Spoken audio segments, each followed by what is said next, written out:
Hi friends, welcome to my cooking YouTube channel. ಬನ್ನಿ ಇವತ್ತಿನ recipe ಏನಂತ ನೋಡೋಣ. ನಾನು ಇಲ್ಲಿ ರವದಿಂದ ಹಪ್ಪಳವನ್ನು ಮಾಡ್ತಾಯಿದ್ದೀನಿ. ತುಂಬಾ ಗರಿ ಗರಿಯಾಗಿ ಬರುತ್ತವೆ. ನೋಡಿ ಹೇಗೆ ಮಾಡೋದಂತ ನೋಡೋಣ.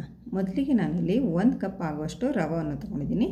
ಇದು ನಾರ್ಮಲ್ ರವೆ, ನಾವು ಮನೇಲಿ ಉಪ್ಪಿಟ್ಟು ಮಾಡ್ತೀವಲ್ಲ ಅದೇ ರವೆ ತೊಗೊಂಡಿದ್ದೀನಿ. ನೋಡಿ ಇವಾಗ ಸ್ಟವ್ ಮೇಲೆ ಒಂದು ಬಾಳಿಗೆಯನ್ನು ಇಟ್ಕೊಂಡಿದ್ದೀನಿ. ಅದಕ್ಕೆ ನಾನು ಯಾವ ಕಪ್ಪಿನಿಂದ ರವವನ್ನು ತೊಗೊಂಡಿದ್ದೀನೋ ಅದೇ ಕಪ್ಪಿನಿಂದ ನಾನಿಲ್ಲಿ 4 ಕಪ್ ನೀರನ್ನು ಹಾಕೋತಾ ಇದ್ದೀನಿ. ನೋಡಿ ಪಾತ್ರೆ ಒಂದು ಸ್ವಲ್ಪ ದಪ್ಪಾಗಿರ್ಬೋದು ತೊಗೊಳ್ಬೇಕು. ನೀವು ಬಾಳಿಗೆನಾದರೂ ತೊಗೊಳ್ಳಿ, ಯಾವುದಾದ್ರೂ ಪಾತ್ರೆನಾದರೂ ತೊಗೊಳ್ಳಿ, ಒಂದು ಸ್ವಲ್ಪ ದಪ್ಪಾಗಿರ್ಬೋದು ತೊಗೊಳ್ಬೇಕಾಗುತ್ತೆ. ನೋಡಿ ಇವಾಗ 4 ಕಪ್ ನೀರನ್ನು ಹಾಕ್ಕೊಂಡು ಅದಕ್ಕೆ ರುಚಿಗೆ ತಕ್ಕಷ್ಟು ಒಂದು ಸ್ವಲ್ಪ ಉಪ್ಪನ್ನು ಸೇರಿಸ್ತಾ ಇದ್ದೀನಿ. ಮತ್ತು ಒಂದು ಸ್ವಲ್ಪ ಅಡುಗೆ ಸೋಡಾ ಹಾಕ್ತಾ ಇದ್ದೀನಿ. ನಾನಿಲ್ಲಿ ಪ್ಲೇನಾಗಿ ವೈಟಾಗಿ ಮಾಡ್ತಾಯಿದ್ದೀನಿ. ಇದು ರವೆ ಹಪ್ಪಳ. ನಾನಿಲ್ಲಿ ಯಾವುದೇ ಮಸಾಲ ಇಲ್ಲಿ ಆ್ಯಡ್ ಮಾಡ್ತಾಯಿಲ್ಲ. ಚಿಲ್ಲಿ ಫ್ಲೇಕ್ಸ್ ಆಗಲಿ, ಜೀರಿಗೆ ಆಗಲಿ, ಎಳ್ಳಾಗಲಿ ಯಾವುದೇ ನಾನು ಇಲ್ಲಿ ಹಾಕೋತಾ ಇಲ್ಲ. ನೋಡಿ ಒಂದು ಸ್ವಲ್ಪ ನೀರು ಬಿಸಿ ಆದಮೇಲೆ ಇವಾಗ ಆ ರವವನ್ನು ನಾವು ಇದರಲ್ಲಿ ಹಾಕೋತಾ ಮಿಕ್ಸ್ ಮಾಡ್ಕೋತಾ ಹೋಗಬೇಕು. ನೋಡಿ ಈ ರೀತಿ ಒಂದು ಕೈಯಿಂದ ರವೆ ಹಾಕ್ಕೊಳ್ಳಿ, ಒಂದು ಕೈಯಿಂದ ಮಿಕ್ಸ್ ಮಾಡ್ಕೋತಾ ಹೋಗಿ. ಈ ರೀತಿ ಮಾಡೋದ್ರಿಂದ ಗಂಟು ಆಗೋದಿಲ್ಲ, ಚೆನ್ನಾಗಿ ಮಿಕ್ಸ್ ಆಗುತ್ತೆ. ನೋಡಿ ಫ್ರೆಂಡ್ಸ್, ಈ ರೀತಿ ಮಿಕ್ಸ್ ಆದಮೇಲೆ ನಾವು ಚೆನ್ನಾಗಿ ಇದನ್ನು ಒಂದು 5 ನಿಮಿಷದವರೆಗೆ ನಾವು ಚೆನ್ನಾಗಿ ಇದನ್ನು ಕುದಿಸ್ಕೊಳ್ಬೇಕು. ನೋಡಿ ಈ ರೀತಿ ಮಾಡುವುದರಿಂದ ನಮ್ಮ ಹಪ್ಪಳಂತೂ ತುಂಬಾ ಚೆನ್ನಾಗಿ ಬರುತ್ತವೆ. ಇದು ಸೀಳೋದಿಲ್ಲ, ಏನಿಲ್ಲ. ನೋಡಿ ಇವಾಗ ಒಂದು ಡಕ್ಕನವನ್ನು ಮುಚ್ಚಿ ಒಂದು 5 ನಿಮಿಷ ನಾವು ಲೋ ಫ್ಲೇಮಲ್ಲಿ ಇದನ್ನು ಬಾಯ್ಲ್ ಮಾಡ್ಕೊಳ್ಬೇಕು.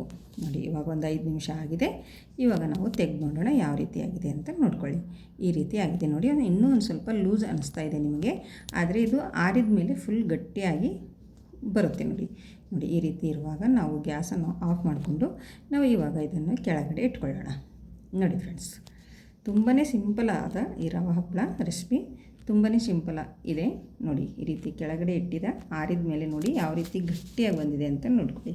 ಇವಾಗ ನಾನು ಒಂದು ಬಟರ್ ಪೇಪರನ್ನು ತಗೊಂಡು ಇದಕ್ಕೆ ಒಂದು ಸ್ವಲ್ಪ ನಾನು ಎಣ್ಣೆಯನ್ನು ಹಚ್ಕೊತಾ ಇದ್ದೀನಿ. ನೋಡಿ ಈ ರೀತಿ ಒಂದು ಸ್ವಲ್ಪ ಎಣ್ಣೆ ಹಚ್ಕೊಳ್ಬೇಕು, ಜಾಸ್ತಿ ಹಚ್ಕೊಳ್ಳೋಕ್ಕೆ ಹೋಗಬೇಡಿ. ಒಂದು ಸ್ವಲ್ಪ ಎಣ್ಣೆ ಹಚ್ಕೊಂಡು ಆ ಮಿಶ್ರಣವನ್ನು ಇದರ ಮೇಲೆ ಹಾಕ್ಕೊಳ್ಬೇಕು. ನೋಡಿ ಆರಿದ ಮೇಲೆ ಹಾಕ್ಕೊಳ್ಳಿ, ಬಿಸಿ ಬಿಸಿ ಇರುವಾಗ ಏನು ಹಾಕೋ ಅವಶ್ಯಕತೆ ಇಲ್ಲ. ಸ್ವಲ್ಪ ಆರಿದ ಮೇಲೆ ಹಾಕ್ಕೊಂಡು ನಾವು ಈ ರೀತಿ ಇದನ್ನು ನಾದ್ಕೊಳ್ಬೇಕು. ನೋಡಿ ಫ್ರೆಂಡ್ಸ್, ಈ ರೀತಿ ನಾದ್ಕೊಂಡು ಒಂದು ಸ್ವಲ್ಪ ಹೊತ್ತು ನಾದ್ಕೊಂಡು ಮತ್ತೆ ನಾವು ಈ ರೀತಿ ಇರುವ ಒಂದು ಕೇಕ್ ಟೀನು ಇದೆ ನನ್ನ ಹತ್ರ. ನಾನು ಕೇಕ್ ಟೀನ್ ತೊಗೊಂಡಿದ್ದೀನಿ. ನೀವು ಒಂದು ಟಿಫಿನ್ ಬಾಕ್ಸ್ ಆದರೂ ತೊಗೊಂಡು ಈ ರೀತಿ ಮಿಶ್ರಣವನ್ನು ಇದರಲ್ಲಿ ಇಟ್ಕೊಂಡು ನಾವು ಮತ್ತೆ ಸ್ಟವ್ ಮೇಲೆ ಒಂದು ಬಾಳಿಗೆನ ಇಟ್ಕೊಂಡು ಒಂದು ಗ್ಲಾಸಷ್ಟು ನೀರನ್ನು ಹಾಕಿ ಒಂದು ಸ್ಟ್ಯಾಂಡ್ ಇಟ್ಕೊಳ್ಬೇಕು. ಸ್ಟ್ಯಾಂಡ್ ಇಲ್ಲ ಅಂದರೆ ನೀವು ಈ ಗ್ಯಾಸ್ ಪ್ಲೇಟ್ ಇರುತ್ತಲ್ವ ಅದನ್ನು ಇಟ್ಕೊಂಡು ಈ ಮಿಶ್ರಣ ಇದ್ರ ಮೇಲೆ ಇಟ್ಟು ಒಂದು ಪ್ಲೇಟನ್ನು ಕ್ಲೋಸ್ ಮಾಡಿಬಿಟ್ಟು ಆಮೇಲೆ ನಾವು ಮೇಲೆ ಒಂದು ಡಕ್ಕನವನ್ನು ಮುಚ್ಚಿ ನಾವು ಒಂದು 5 ನಿಮಿಷ ಇದನ್ನು ಬಾಯ್ಲ್ ಮಾಡ್ಕೊಳ್ಬೇಕು.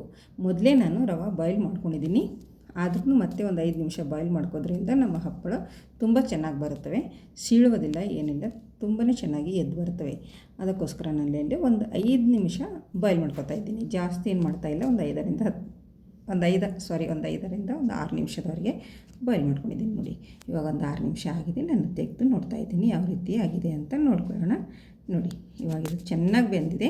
ಇವಾಗ ಇದು ಕೆಳಗಡೆ ಇಟ್ಕೊಂಡು ಒಂದು ಸ್ವಲ್ಪ ಹೊತ್ತು ಆರೋದಕ್ಕೆ ಬಿಡೋಣ. ಫುಲ್ ಆರೋದಕ್ಕೆ ಏನು ಬಿಡಬೇಡಿ, ಒಂದು ಸ್ವಲ್ಪ ಉಗುರು ಬೆಚ್ಚಗಿರುವಾಗಲೇ ನಾವು ಇದನ್ನು ತೆಗಿಬೇಕಾಗುತ್ತೆ. ನೋಡಿ ಈ ರೀತಿ ಮೇಲಿಂದ ಕೆಳಗೆ, ಕೆಳಗಿಂದ ಮೇಲೆ ಮಾಡಿಕೊಂಡು ನಾವು ಒಂದು ಸ್ವಲ್ಪ ಆರೋದಕ್ಕೆ ಬಿಟ್ಬಿಡೋಣ. ಒಂದು 2 ನಿಮಿಷ ಸಾಕು, ಜಾಸ್ತಿ ಹೊತ್ತಿನ ಬೇಡ. ನೋಡಿ ಇವಾಗ ಇದು ಆರಿದೆ ಒಂದು ಸ್ವಲ್ಪ. ಇವಾಗ ನಾನು ಮತ್ತೆ ಅದೇ ಬಟರ್ ಪೇಪರನ್ನು ತೊಗೊಂಡು ಅದ್ರ ಮೇಲೆ ನಾನು ಮತ್ತೆ ನಾದ್ಕೋತಾ ಇದ್ದೀನಿ. ನೋಡಿ ಈ ರೀತಿ ಎಲ್ಲ ಮಿಶ್ರಣವನ್ನು ಈ ಬಟರ್ ಪೇಪರ್ ಮೇಲೆ ಹಾಕ್ಕೊಳ್ಳಿ.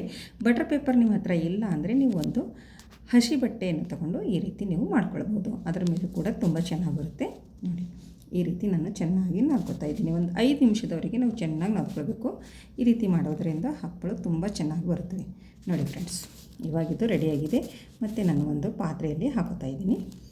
ನೋಡಿ ಮತ್ತೆ ಇದು ಪಾತ್ರೆಯಲ್ಲಿ ಹಾಕಿರೋದ್ರಿಂದ ಒಣಗೋದಿಲ್ಲ, ಅದಕ್ಕೋಸ್ಕರ ನಾನು ಈ ರೀತಿ ಪಾತ್ರೆಯಲ್ಲಿ ಹಾಕ್ಕೊಂಡು ಇಟ್ಕೊಂಡಿದ್ದೀನಿ. ಈ ರೀತಿ ಡಕ್ಕನವನ್ನು ಮುಚ್ಚಿ ಇಟ್ಕೊತಾ ಇದ್ದೀನಿ. ನೋಡಿ ಇದರಲ್ಲಿರುವ ಒಂದು ಸ್ವಲ್ಪ ನಾವು ಈ ರೀತಿ ಮಿಶ್ರಣ ತಗೊಂಡು ನಾವು ಹಪ್ಪಳವನ್ನು ರೆಡಿ ಮಾಡ್ಕೊಳ್ಳೋಣ. ನೋಡಿ ನಿಮಗೆ ಯಾವ ಸೈಜ್ ಬೇಕೋ ಆ ಸೈಜಲ್ಲಿ ನೀವು ಮಿಶ್ರಣ ತಗೊಂಡು ಹಪ್ಪಳ ಮಾಡ್ಕೊಳ್ಬೋದು. ಇವಾಗ ಈ ರೀತಿ ಒಂದು ಚಪಾತಿ ಮಾಡೋ ಮಣೆ ಇರುತ್ತಲ್ವ, ಅದರಲ್ಲಿ ಮೇಲೆ ಈ ರೀತಿ ಪ್ಲಾಸ್ಟಿಕ್ ಶೀಟನ್ನು ಹಾಕ್ಕೊಂಡು ನೋಡಿ ಈ ರೀತಿ ಒಂದು ಉಂಡೆ ಅಷ್ಟೇ, ನಿಮಗೆ ಎಷ್ಟು ಬೇಕೋ ಅಷ್ಟು ಉಂಡೆ ತಗೊಂಡು ಮೇಲೆ ಈ ಪ್ಲಾಸ್ಟಿಕ್ ಪೇಪರ್ ಇಟ್ಟು ಈ ರೀತಿ ಪ್ಲೇಟನ್ನು ತೊಗೊಂಡು ಈ ರೀತಿ ಮಾಡಿದರೆ ನಮ್ಮ ಹಪ್ಪಳ ರೆಡಿ ಆಗುತ್ತೆ. ನೋಡಿ ಎಷ್ಟು ಚೆನ್ನಾಗಿ ಬಂತು ನೋಡಿ, ಲಟ್ಟಿಸೋದಿಲ್ಲ, ಏನಿಲ್ಲ, ಆರಾಮವಾಗಿ ಮಾಡಬಹುದು. ಒಂದು ಅರ್ಧ ತಾಸಲ್ಲಿ ನಾವು 100 ಹಪ್ಪಳ ಮಾಡಿ ಮುಗಿಸ್ಬೋದು. ನೋಡಿ ಈ ರೀತಿ ನಾನು ಮನೆಯಲ್ಲೇ ಒಂದು ಬಟ್ಟೆ ಮೇಲೆ ಒಣಗಿ ಹಾಕೋತಾ ಇದ್ದೀನಿ. ಇದಕ್ಕೆ ಬಿಸಿಲು ಬೇಡ, ಏನು ಬೇಡ, ಜಾಸ್ತಿ ಜನರು ಕೂಡ ಬೇಡ, ಒಬ್ಬರೇ ಆರಾಮವಾಗಿ ಒಂದು ಅರ್ಧ ತಾಸಲ್ಲಿ 100 ಹಪ್ಪಳ ಮಾಡಿ ಮುಗಿಸ್ಬೋದು. ನೋಡಿ ಇದೇ ರೀತಿ ನಾನು ಇನ್ನೊಂದು ಹಪ್ಪಳ ಕೂಡ ನಿಮಗೆ ನಾನು ಮಾಡಿ ತೋರಿಸ್ತಾ ಇದ್ದೀನಿ ನೋಡಿ ಯಾವ ರೀತಿ ಅಂತ ನೋಡ್ಬೋದು. ಅದೇ ರೀತಿ ಒಂದು ಮಿಶ್ರಣವನ್ನು ತಗೊಂಡು ಮೇಲೆ ಪ್ಲಾಸ್ಟಿಕ್ ಹಾಕ್ಕೊಂಡು ಈ ರೀತಿ ಪ್ಲೇಟಿನಿಂದ ಮಾಡಿ 1 ಸೆಕೆಂಡಲ್ಲಿ ಒಂದು ಹಪ್ಪಳ ರೆಡಿ ಆಗುತ್ತೆ. ನೋಡಿ ಎಷ್ಟು ಚೆನ್ನಾಗಿ ಬಂದಿದೆ ಅಂತ ನೋಡ್ಬೋದು.